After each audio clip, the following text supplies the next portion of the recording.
Boa tarde, eu sou a Carla Miranda, jornalista aqui do Estadão. A gente está iniciando agora a terceira entrevista da série Abraços na Saúde.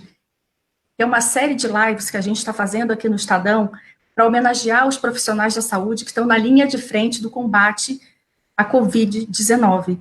Então, é um trabalho que a gente está fazendo nas redes sociais e também no site do Estadão. Hoje a gente está com a Maura Salaroli de Oliveira. Ela é infectologista e é gerente médica da Comissão de Controle de Infecção Hospitalar do Sírio, do Hospital Sírio-Libanês. É uma área que ela vai explicar muito melhor do que eu estou explicando agora, claro, mas é uma área super importante no dia a dia do hospital para evitar essa infecção hospitalar, mas em momento de pandemia, como a gente está vivendo agora com Covid, ainda mais. Né? Boa tarde, Maura, tudo bom? Boa tarde, Carla. Um prazer participar. Muito obrigada pela presença e queria que você explicasse agora, para quem está acompanhando a gente pelo Facebook, o que é o trabalho dessa Comissão de Controle de Infecção Hospitalar, de preferência, se você tiver exemplos mais simples para explicar para quem está nos ouvindo agora. A Comissão de Controle de Infecção Hospitalar, né, a gente se divide sempre, a gente já existe faz tempo, né, a gente é um órgão assessor aí do hospital, tem um braço consultivo e um braço executivo, e a gente, então, sempre teve medidas para evitar as infecções hospitalares, que eram mais frequentes, então, causadas aí por bactérias. E aí agora, nesse momento da Covid, a gente ganhou, então, um destaque especial, e a nossa principal função aqui, então, é garantir a segurança de todos dentro do hospital, né?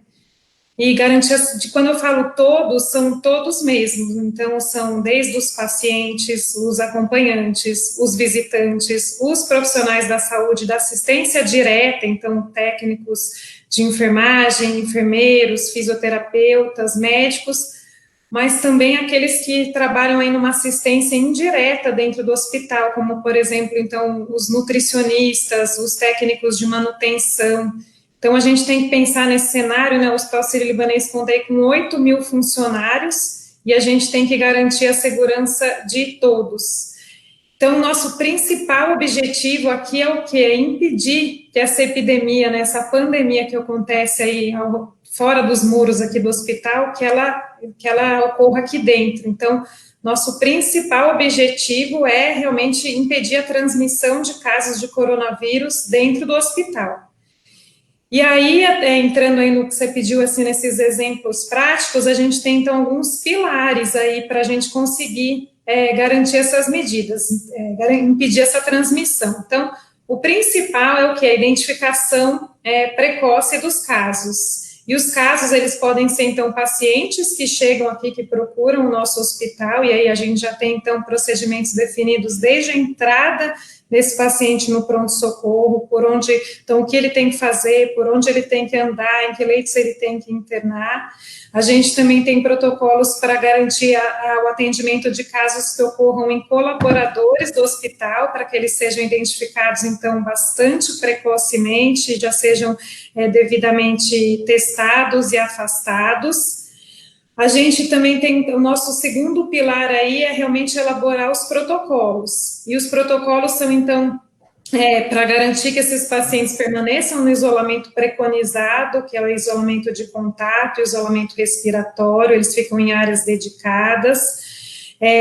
A gente também trabalha com ações de capacitação dos profissionais de saúde, principalmente aí para os tão discutidos equipamentos de proteção individual, que a gente chama de EPIs, né, que todo mundo acompanhou, foi mudanças constantes nas recomendações dos EPIs. E a gente tem também acho que uma coisa importante da CCH é que a gente tem sempre que antever os próximos passos. Então, a gente fica aí, presta atenção no que saíram de novas recomendações, presta atenção no que a literatura traz de mais novo, tenta antever os problemas para já conseguir, então, garantir a segurança. E, acho que eu já comentei, a gente tem essas ações, então, de capacitação constante. Então, a gente elabora os protocolos e corre aí para implementá-los. Eu imagino, Maura, que essa preparação toda que você está me contando é uma logística de guerra, praticamente, né, para esse combate de Covid. Imagino que ela não tenha começado agora, nem no mês passado, né? Eu queria que você contasse quando foi que ela começou, e você comentou também em mudança de protocolo, que vocês estão sempre atentos às mudanças e novas normas, né? Então, assim, é uma operação de guerra que você começou a planejar lá atrás e que, ao mesmo tempo, continua planejando a cada passo, né? A cada momento que muda essa epidemia no país, não? Exatamente, Carla. Então, as nossas ações a gente já iniciou no fim de janeiro. A gente já tem alguns documentos, alguns projetos escritos, então, sobre como agir para doenças que foram denominadas aí de doenças transmissíveis globais, né? A gente sempre se preparou para surtos de influenza, a gente se preparou para o surto de sarampo, que aconteceu ano passado, e outros surtos, esses de transmissão respiratória são realmente os que mais nos preocupam, né? E aí, então, já ao final de janeiro, a gente já começou a se preparar, e a gente começou com informes e começou a ficar muito atento, então, para o risco do coronavírus chegar aqui no Brasil, né? Então, eu lembro então, no início era mais isso, né? A gente fazia informes, olha, existe, né, o coronavírus tem risco de chegar aqui, por assim vai. No início de fevereiro, a gente fez uma reunião científica que, em geral, essas nossas reuniões científicas contam com 60 pessoas, eu acho que ela teve o triplo de participantes, ela teve até que abrir uma outra sala de transmissão, né? Recorde de audiência, Maura. Foi, recorde de audiência. Total recorde de audiência. Foi. E aí, nela, a gente já começou a se preparar, em especial para o diagnóstico. Tanto o Celso Granato, que é do Fleury, que nos auxilia aqui, ele também veio dar uma aula sobre como seria o diagnóstico, a gente ainda não tinha os testes, e até eu lembrei que nesse momento a gente não tinha bem certeza se o coronavírus chegaria ou não, a gente discutia que a gente estaria em outra estação do ano, então a gente terminou essa reunião dizendo, olha, ótimo, vamos nos preparar, mas tomara que esse vírus não chegue, ou se chegue que não cause todo o estrago que está causando aí, na época era só na China, né? Mas aí a gente foi vendo, os primeiros casos foram chegando, a gente primeiro estruturou aí o pronto-socorro, então a gente tem 2 grandes parceiros lá, o Dr. Christian, primeiro a Magali, então a gente estruturou para receber os casos. Primeiro a gente imaginou, a gente tinha 3 cenários que a gente planejava à época, então a gente imaginou que a gente iria receber primeiro os casos mais leves, com poucos casos de internação, e a gente foi estruturando então o nosso plano de crise dessa maneira. E aí, no dia 6 de março, a gente teve nosso primeiro paciente internado, e a partir daí formou-se, então, um comitê de crise, né? A gente percebeu que realmente o risco do Covid chegar estava cada vez mais próximo. Esse comitê de crise tem integrantes, então, da mais alta liderança do hospital, com participação de suprimentos, logística, medicina do trabalho, farmácia, gestão de risco, gestão de leitos, é composto por inúmeras pessoas aqui do hospital, e aí a gente começou, então, a redesenhar os fluxos e os locais de internação. A gente, desde o início, então, destinou algumas áreas específicas para o atendimento do Covid, aí a gente começou primeiro com as unidades de internação, depois com as unidades aí que a gente chama de semi-intensiva, e depois com as unidades de terapia intensiva. Então, acho que no mês de março a gente se estruturou para isso, e março e abril, né? E agora a gente novamente está aí se reinventando, se redesenhando, criando fluxos bastante apartados agora. Então a gente está redesenhando todos os fluxos do hospital para desenhar uma área realmente toda separada do que é atendimento de pacientes COVID, com entradas separadas, elevadores separados, e os pacientes não COVID. Eu imagino, Maura, que tenha sido marcante para vocês, né, quando chegou esse primeiro contato. Ele foi um paciente que realmente só precisou desse serviço de emergência e de quarto, foi um paciente que acabou de estrutura de UTI já desde o primeiro? Não, o nosso primeiro caso suspeito, assim, falando de casos marcantes, foi um paciente um brasileiro que tinha ido viajar e retornou, e ele só passou no pronto-socorro, mas acabou não confirmando. Ele tinha outros 2 vírus, então a gente tinha programado, a gente costuma fazer simulados, a gente tinha programado um simulado para segunda-feira cedo, e esse caso apareceu sexta-noite, mas foi um bom simulado, mas ele acabou não confirmando. E aí a gente depois atendeu uns primeiros pacientes no pronto-socorro que não necessitaram de internação, e no dia 6 de março a gente internou aí nosso primeiro paciente, que esse não precisou de terapia intensiva. E depois não, acho que o nosso maior volume de internações em terapia intensiva ocorreu na semana do dia 20 de março, onde a gente chegou a admitir 8 pacientes por dia. E como é que está agora a situação da UTI de vocês? Como é que vocês estão? A nossa UTI, agora a gente tem essas duas UTIs, como eu falei, né? A gente tem UTIs Covid e UTIs não Covid. As UTIs Covid estão com 65% de ocupação. A gente notou uma diminuição do número de casos no início da semana passada, mas do fim da semana para cá a gente já notou um aumento no número de internações nas unidades de internação. Não comparar, a gente ainda não teve o mesmo número de internações quando comparado a esse meados de março, fim de março, né? Mas a gente notou um aumento nos últimos dias de internação nas unidades de internação, ainda não na UTI. Você acredita que pode estar ligado a um certo afrouxamento da quarentena, ou as pessoas estarem ficando cansadas de estar em casa e resolverem ir para as ruas? Como é que vocês estão associando isso no hospital? Isso, a gente acredita que esse afrouxamento aí, né, do distanciamento e da quarentena, o isolamento social que tem batido aí, né, 50%, no máximo 60%, a gente acha que pode estar refletindo e estar monitorizando bem de perto aí as novas internações por Covid. Maura, eu vou fazer uma breve interrupção até para apresentá-la de novo. Eu estou conversando agora com a Maura Salaroli de Oliveira. Ela é gerente médica da Comissão de Controle de Infecção Hospitalar do Sírio, e a gente está batendo um papo sobre esse setor que é bastante importante, principal, ainda mais nesse momento de pandemia, que é para evitar essa infecção de médico, que médico infecte médico, que médico infecte paciente, que paciente seja infectado por outro paciente, e definir todos esses protocolos.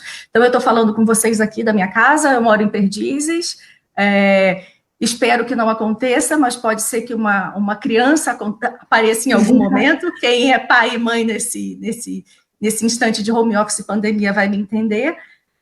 Então, vamos retomar a nossa entrevista. No início, Maura, você me falava também desse trabalho com os outros colegas médicos e uma outra colega, já desde o início, da enfermagem, para conseguir ajustar esses protocolos, ver o que cada setor tinha que fazer. Você notou alguma interação maior, ou mais contato com as outras equipes, uma mudança na dinâmica assim, de relação entre as pessoas no hospital?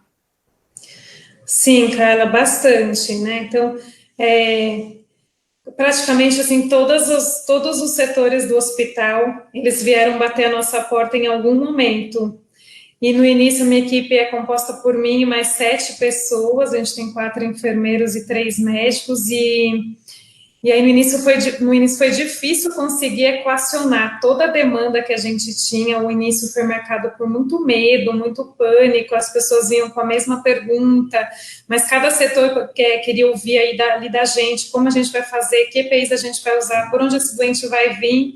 Então, a gente depois conseguiu equacionar, mas a gente notou um estreitamento realmente de laços. Eu acho que as pessoas se uniram muito, acho que muita gente conseguiu entender que aí a gente estava no mesmo barco.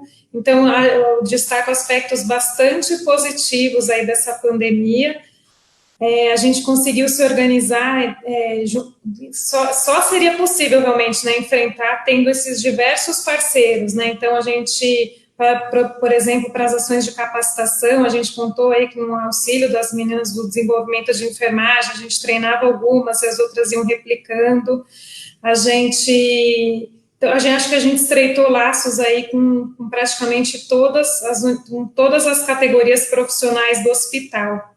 E aí, uma história bacana é que a gente tem um Workplace, que é uma rede social aqui dentro do hospital, e aí, no início, quando a gente não estava conseguindo, no meados de março, aí, quando a gente não estava conseguindo ir realmente presencialmente em cada uma das unidades, a gente fez, então, uma live nessa rede social, e essa live, assim como a reunião científica, bateu recorde também de audiência. E essa live foi um instrumento bem bacana, que aí, né, deram 1.000 pessoas vendo algo assim, e que fica gravada, podem assistir depois. Então, foi bem bacana. Estava pensando agora, acabou virando um treinamento para todas as outras lives que a equipe de vocês viria fazer depois, né? Sim. Então, a Covid, ela tem, em termos, você começou a falar, mas assim, ela tem muita diferença em relação às outras os outros tipos de influenzas, quando você trata ali do setor de prevenção de infecção, é muito diferente, o protocolo é muito diferente, muda muito a rotina?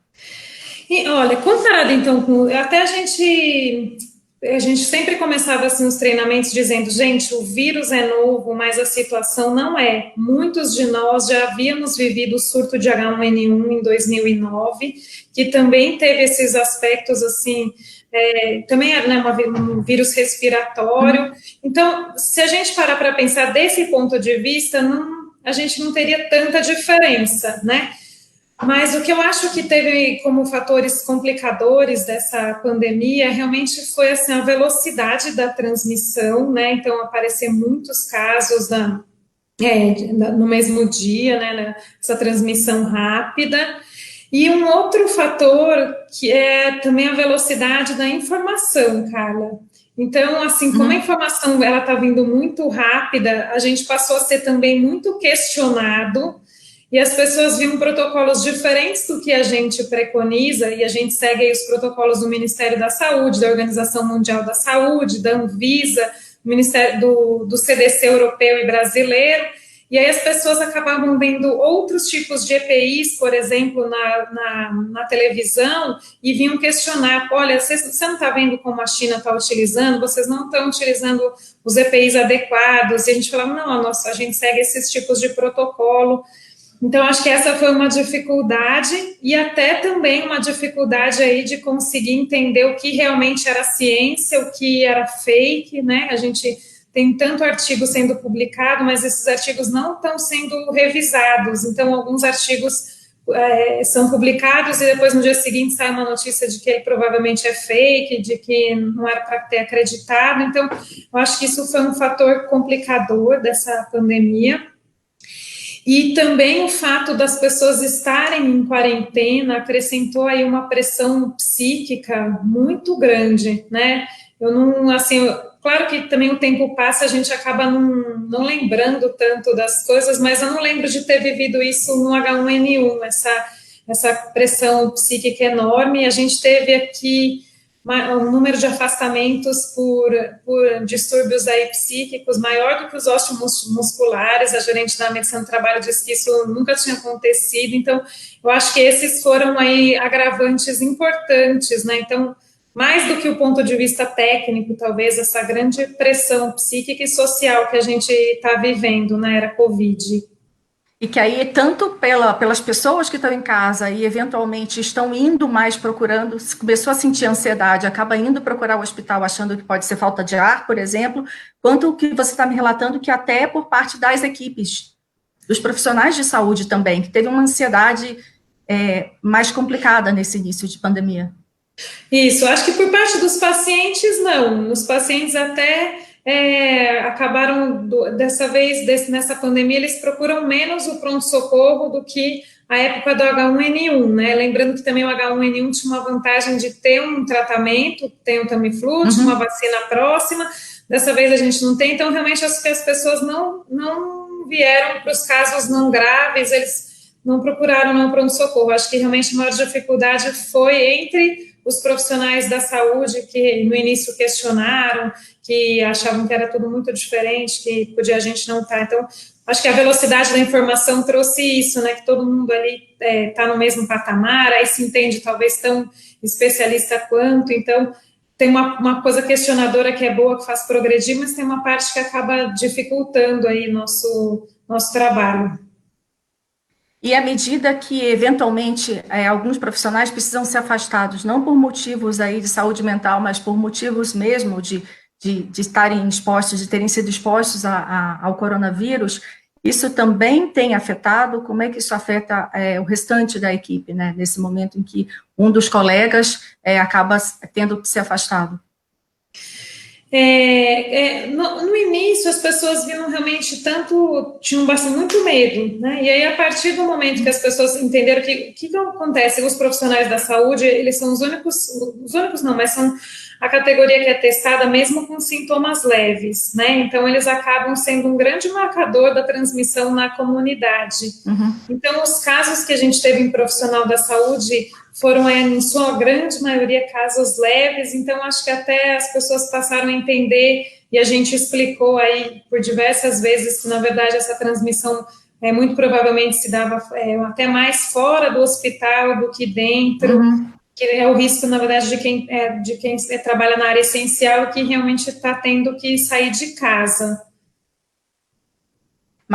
Maura, você estava falando agora dos riscos, né? Eu queria também entender como é que está um pouco da tua rotina em casa, né? A gente estava conversando um pouquinho antes, você me falou que também, eu também tenho 2 filhas, por acaso a foto delas não está aqui na estante, mas eu também tenho 2,